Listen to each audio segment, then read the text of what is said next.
years of stock market gains, the State Department has said do not travel abroad. Canada has closed its borders. The U.S. and Mexico are working on a similar plan to restrict travel across that border. As of yesterday, 45 states have closed schools, affecting at least 53.7 million students. Offices are shuttered and many Americans have been laid off. Economic forecasters predict the unemployment rate could rise to 6% by mid-2021. 3 million jobs could be lost by summer. Hospitals all over the country are overwhelmed and undersupplied. Doctors and nurses need life-saving PPE, personal protective equipment like masks, gowns, and gloves, and cannot get them. Many of us are healthy and doing everything we can to stay that way, including staying home. Some of us are sick and trying desperately to get better. In some cases, that means just trying to get tested for coronavirus. And yes, some are dying from this virus. You can see the number of lives lost on the right of your screen. For the 330 million Americans dealing with the impact of all of these life-altering disruptions, it doesn't get any more real than this. While everyone understands that science, research, and doctors and medical experts will solve this problem in time, and they will. Until then, we are relying on our leaders, our mayors and governors, the President of the United States, to do some very important things right now. Number one, keep us safe as best they can. Number two, give us accurate information in a timely fashion. And number three, calm our fears.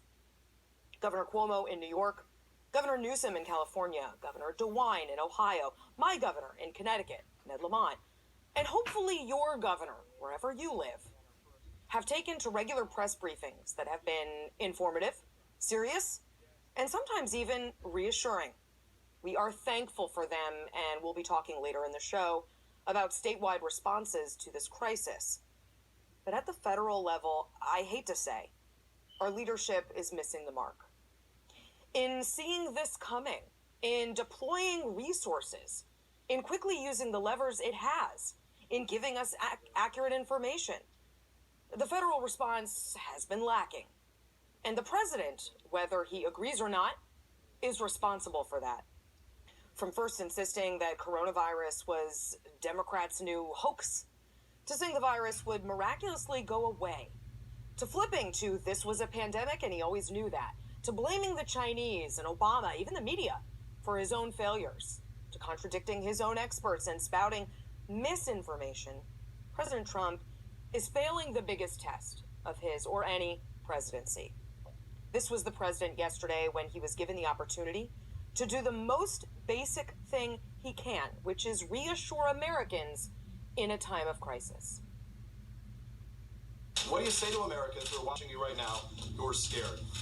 I say that you're a terrible reporter. That's what I say. Go ahead. I think it's a very nasty question, and I think it's a very bad signal that you're putting out to the American people. The American people are looking for answers, and they're looking for hope.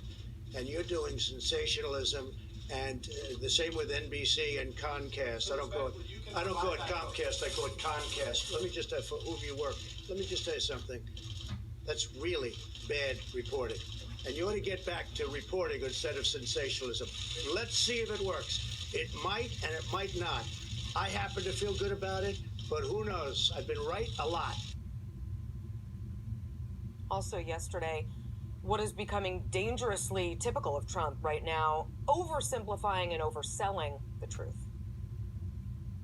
There is no magic drug.